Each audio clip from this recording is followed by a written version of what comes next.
Oregon वाले घर में आने से पहले मुझे पैरानॉर्मल चीज़ों पर कभी पूरा यकीन नहीं था। भूत प्रेत की कहानियाँ मेरे लिए बस एंटरटेनमेंट थी, लेकिन वहाँ रहने के बाद मेरा नज़रिया पूरी तरह से बदल गया। 2018 में मैं सेंट्रल ओरेगन चली गई और लगभग 1840 में बने एक घर के ऊपर वाले कमरे को किराए पर ले लिया। एक ब्रोक कॉलेज स्टूडेंट होने के नाते उस जगह की रेंट इतनी सस्ती थी कि उसे छोड़ना मेरे लिए बेवकूफ़ी होती। वहाँ रहने वाली दूसरी लड़कियों ने मुझे अवेयर किया था कि वहाँ अजीबोगरीब चीज़ें होती हैं, लेकिन मैंने पहले इसे नज़रअंदाज कर दिया था। शुरुआती एक्सपीरियंस छोटे मोटे थे। दूसरी मंजिल की बालकनी का दरवाज़ा अक्सर सुबह सुबह खुला रहता था, हालांकि उसमें ताला लगा होता था। पहली मंजिल से कुर्सियाँ मिस्टीरियस तरीके से दूसरी मंजिल पर आ जाती। मुझे लगता था कि मेरे रूममेट्स आपस में मिलकर मेरे साथ मजाक कर रहे हैं। पर फिर थैंक्सगिविंग आया। 12 रूममेट्स में से मैं अकेली थी जो छुट्टियों में घर नहीं गई थी। मैं बर्फ से सने घर में उठी और थर्मोस्टेट एडजस्ट करने के लिए नीचे गई। जैसे ही मैंने बटन दबाए, मुझे पास ही में दो औरतों की बातें सुनाई दी। मैं सुनने के लिए रुक गई। मैं ये जानने की कोशिश कर रही थी कि और कौन कौन रुका है। उनमें से एक औरत ने कहा कि वो आ रही है। बाकी बातचीत में समझ नहीं पाई, क्योंकि उस सेंटेंस ने मुझे काफ़ी परेशान सा कर दिया था। मैंने पूरा घर छान मारा, हर कमरे में आवाज़ लगाई, लेकिन घर पर कोई नहीं था। वहाँ सिर्फ और सिर्फ अकेली मैं थी। मैंने इसे नज़रअंदाज करने की कोशिश की और खुद से कहा कि शायद मैं थकी हुई हूँ। उस रात मैं लिविंग रूम के सोफे पर अपनी रूममेट की बिल्ली के बच्चे को गोद में लिए बैठी थी। वो आराम से बैठी थी, पर तभी अचानक उसका शरीर अकड़ सा गया। मैंने ऊपर देखा तो खिड़की पर मुझे एक काली परछाई दिखाई दी। वो ऐसा लग रहा था जैसे मानो किसी ने अपना चेहरा ग्लास पर टिकाया हुआ हो। मैं उसे घूरती रही। ऐसा लगा जैसे वो मुझे घूर रहा है, पर थोड़ी देर बाद वो शीशे के पार सरक गई और गायब हो गई। मैंने तुरंत शहर में मौजूद अपनी एक लौती दोस्त को फ़ोन किया और वो तुरंत वहाँ आ गई। उस रात के बाद अजीबोगरीब घटनाएं और भी ज़्यादा होने लगी थी। एक रात मेरी रूममेट ने एक आदमी को उस जगह पर खड़ा देखा जिसे हम कैटाकॉम्स कहते हैं, जो मेन बेसमेंट से बेसमेंट अपार्टमेंट तक जाने वाला एक टेढ़ा मेढ़ा गलियारा था। वो इतनी डर गई कि उसने पुलिस को फ़ोन कर दिया, लेकिन घर के अंदर या बाहर कोई नहीं मिला। ऊपर वाले कमरे में जहाँ मैं रहती थी वो ट्रायंगल शेप का था और वहीं कोने में मेरा बिस्तर था। एक रात मुझे ऐसा लगा जैसे उसी कोने में ऊपर की दीवार की ओर कोई अपने नाखून घिस रहा है। घर से हर समय कोई ना कोई चीज़ गायब हो जाती थी। एक दिन मेरे रूममेट के एक्वेरियम की सारी मछलियां भी अचानक मर गई।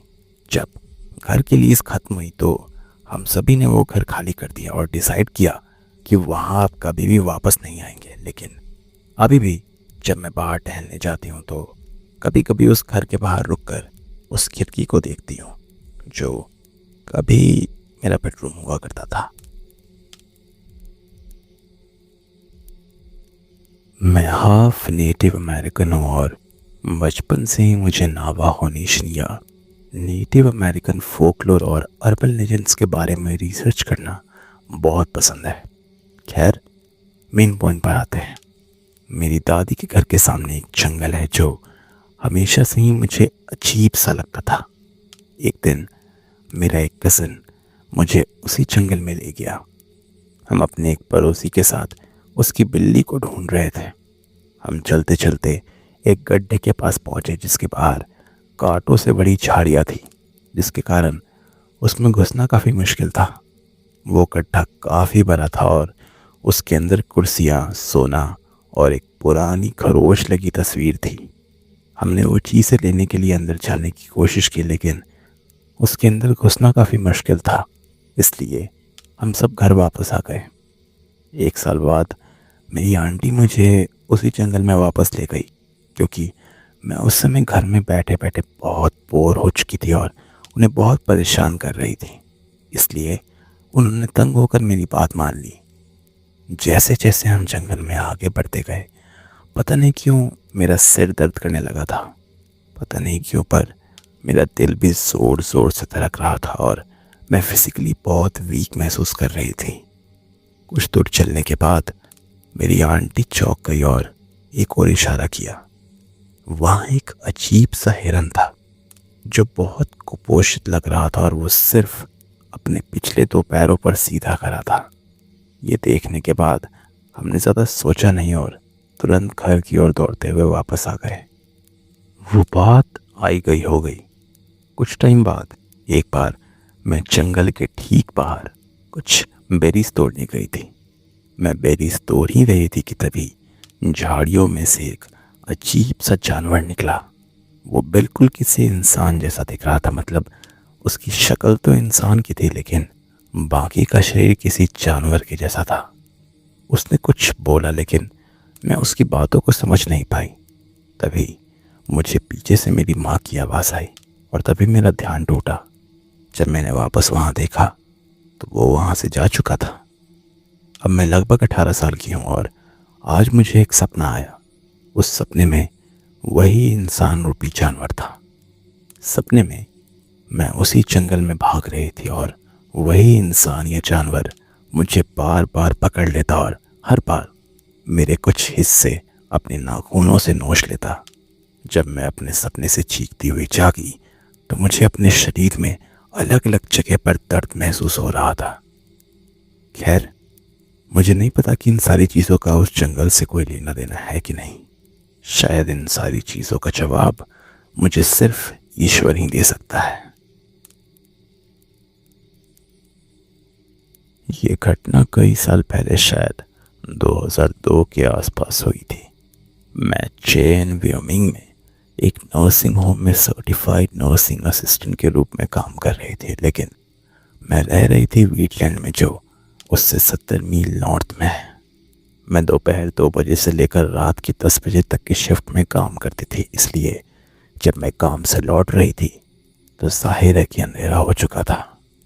मैं I-25 हाईवे पर चढ़ी और नॉर्थ की ओर गाड़ी चलाने लगी। ये उस हाईवे का एक सुनसान हिस्सा है जो दिन के समय भी काफ़ी शांत ही रहता है, लेकिन रात में ये लगभग वीरान सा हो जाता है।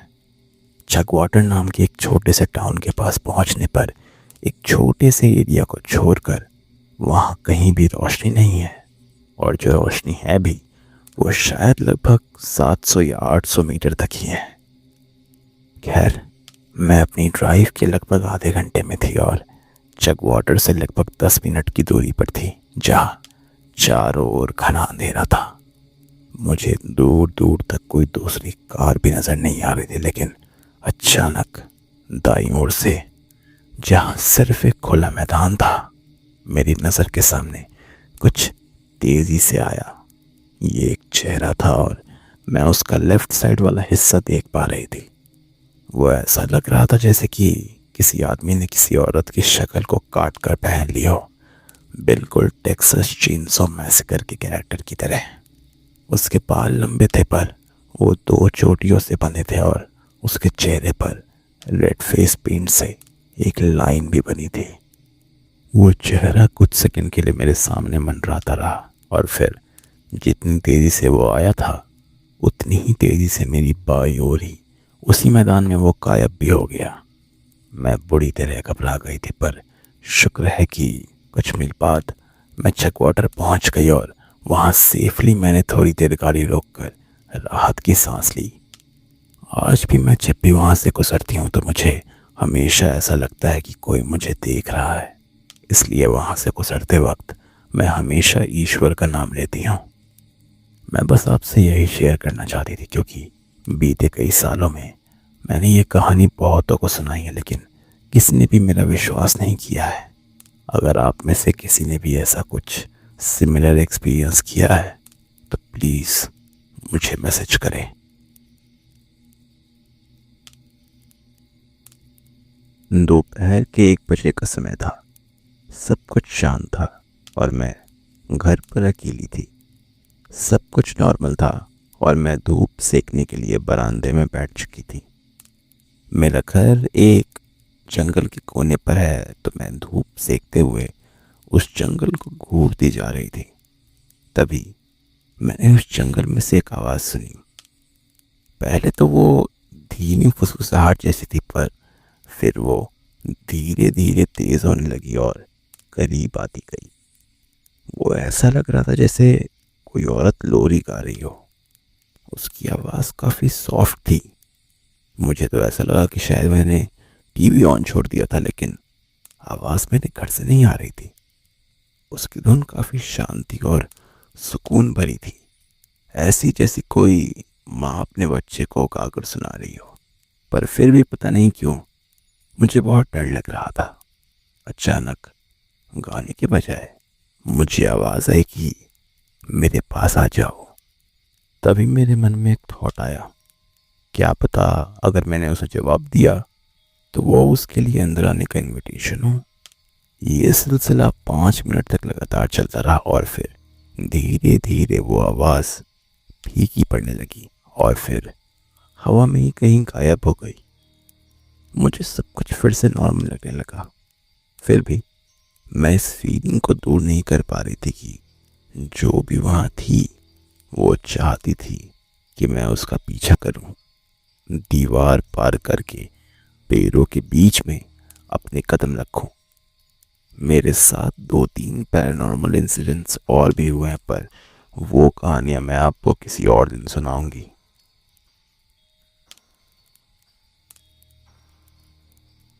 मेरे पुराने घर में एक किचन और एक ऊपर के छत वाला कमरा था, जो बचपन में मुझे काफ़ी बेचैन सा करता था। मुझे अक्सर ऐसा लगता था कि कोई अंधेरी काली परछाई मेरा पीछा कर रही है। जैसे ही मैं किचन में कदम रखता, मुझे ऐसा लगता जैसे कोई मुझे देख रहा है और मेरी फाइट और फ्लाइट वाली रिस्पॉन्स एक्टिव हो जाती। किचन का एक कांच का दरवाज़ा था जो पीछे की बैकयार्ड की ओर खुलता था, और कभी कभी मैं उस ग्लास की रिफ्लेक्शन में अपने पीछे किसी शैडो को देख पाता था। कई बार ऐसा भी होता था जब हवा अचानक बर्फीली हो जाती थी या हमें ऊपर के कमरे में किसी के कदमों की आहट सुनाई देती थी। हालांकि हम वहाँ कभी जाते नहीं थे। आखिरकार मैंने अकेले किचन या ऊपर वाले कमरे में जाने से इनकार कर दिया, खासकर रात को। एक बार जब मैं एक दोस्त के साथ ऊपर वाले कमरे में बैठा था, तो वो अचानक से घबराहट के मारे कांपने लगा और उसने बोला कि अब वो वहाँ 1 मिनट भी नहीं रह सकता और उसे लिविंग रूम में जाना है। मेरे एक और दोस्त ने बताया कि एक बार जब वो मेरे घर पर आधी रात को नींद से उठा, तो उसे बहुत ज़्यादा प्यास लगी थी, इसलिए वो पानी पीने के लिए किचन में गया। पर ऑल द टाइम उसे ऐसा लग रहा था जैसे कोई जस्ट उसके पीछे खड़ा है। कुछ साल बाद मेरी माँ ने घर तोड़ने का फैसला किया और इस दौरान उन्हें दीवारों के अंदर दाह संस्कार के अवशेषों से भरा एक थैला मिला। सालों बाद मैं और मेरी माँ कार में कंस्ट्रक्शन के बारे में बात कर रहे थे और उन्होंने पूछा कि क्या मैं जानना चाहता हूँ कि उन्होंने घर को फिर से बनाने के बजाय उसे गिराने का फैसला क्यों किया। मैंने हाँ कहा और उन्होंने बताया कि उन्होंने भी उस काली परछाई को किचन में देखा था और उन्हें हमेशा ऐसा लगता था कि जैसे घर में किसी बुरी आत्मा का साया है। अतीत को याद करते हुए मैं ये कहानी इस उम्मीद में आपसे शेयर कर रहा हूँ कि जिसने भी ऐसा कुछ सिमिलर एक्सपीरियंस किया है, वो ये जान ले कि वो अकेला नहीं है।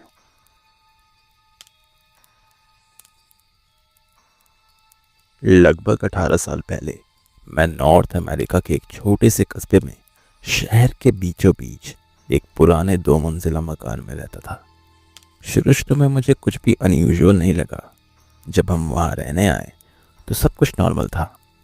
ऊपर 2 बेडरूम्स थे, नीचे एक किचन और बाथरूम और बीच में एक बड़ा सा बेसमेंट। कुछ महीनों बाद जब हम सब वहाँ सेटल हो गए तो कुछ अजीबोगरीब घटनाएं घटने लगी। शुरुआत हुई छोटी छोटी अजीबोगरीब आवाज़ों से जिनका कोई सोर्स नहीं था, और शाम को घर के बाहर के साइड कदमों की आवाज़ आने लगती थी। एक बार रात को जब मैं सोया हुआ था तो मुझे एक सपना आया। सपने में मुझे दिख रहा था कि किचन में एक गड्ढे जैसी खाली जगह है जिसमें कोई आदमी कुछ लाशों को डाल रहा है। कुछ टाइम बाद मुझे चीज़ें अपनी जगह से दूसरी जगह रखी मिलती। सबसे पहले हमारी नज़र डाइनिंग रूम की कुर्सियों पर पड़ी। वो 6 थी और ऐसा लग रहा था जैसे उन्हें मेज से हटा दिया गया हो, जबकि हम अपने डॉग्स को कूदने से रोकने के लिए उन्हें हमेशा उल्टा करके मेज पर रखते थे। इसके बाद और भी कई बुरी घटनाएं हुई। एक बार जब मैं बेसमेंट के पास से गुजर रहा था तो मुझे ऐसा लगा कि कोई मुझे बेसमेंट में से आवाज़ दे रहा है, पर जब मैं नीचे देखने गया तो वहाँ कुछ भी नहीं था। आखिरकार यही इंसिडेंट्स उस घर से बाहर निकलने की हमारी मुख्य वजहों में से एक बन गई। हमें उस घर के बनने की तारीख के बाद उसके बारे में कोई डिटेल हिस्ट्री नहीं मिली, इसलिए हमें अभी भी नहीं पता कि हमसे पहले वहाँ कुछ अनयूजुअल हुआ था या नहीं। हम बस इतना जानते थे कि ऐसी कई घटनाएं थी जिन्हें नज़रअंदाज नहीं किया जा सकता था और अब वहाँ से जाने का समय आ चुका था।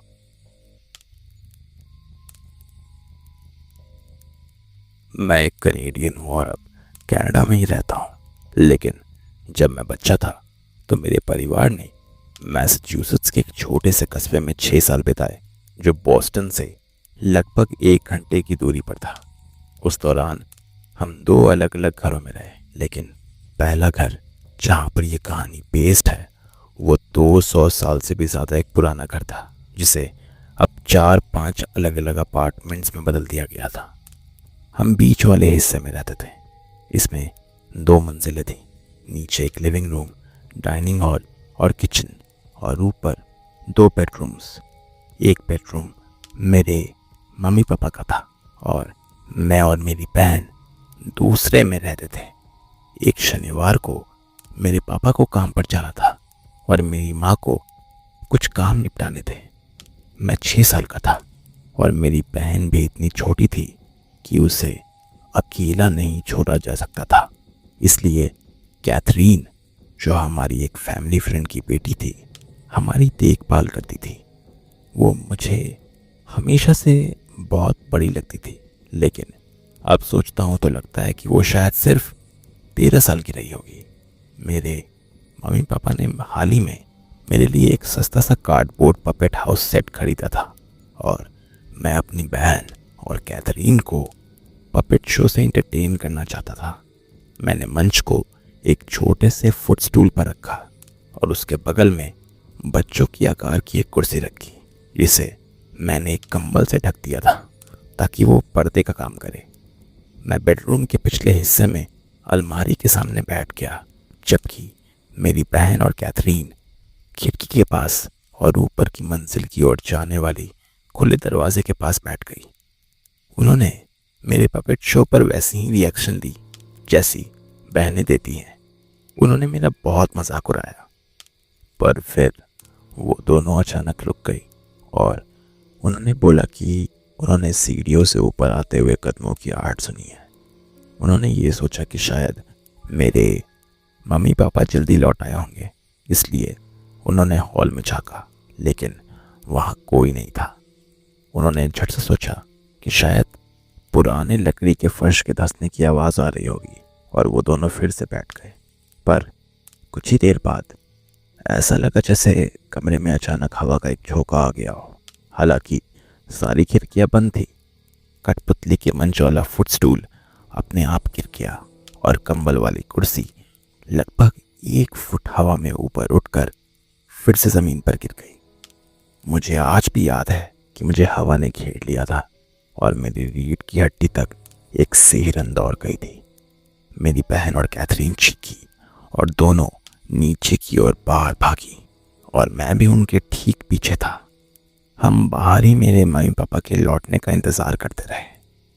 उस घर में मेरी बहन और मेरे साथ यही एक एक्सपीरियंस हुआ था, लेकिन सालों बाद एक दोस्त को ये कहानी सुनाते हुए मेरी माँ ने हमें बताया कि एक बार जब मेरे पिता देर तक काम कर रहे थे तो वो बिस्तर पर किताब पढ़ रही थी और उनका बिस्तर अपने आप जमीन से कुछ इंच ऊपर उठकर हवा में तैरने लगा। हमारा घर एक बड़े से प्लॉट पर था और उसमें एक पुराना स्टोरेज हाउस था जिसमें मैं और मेरी बहन शायद ही कभी खेलते थे, क्योंकि वहाँ दिन हो या रात हमेशा बहुत अंधेरा रहता था और कभी कभी रात को तो हमें वहाँ से अजीब आवाज़ें भी आती थी।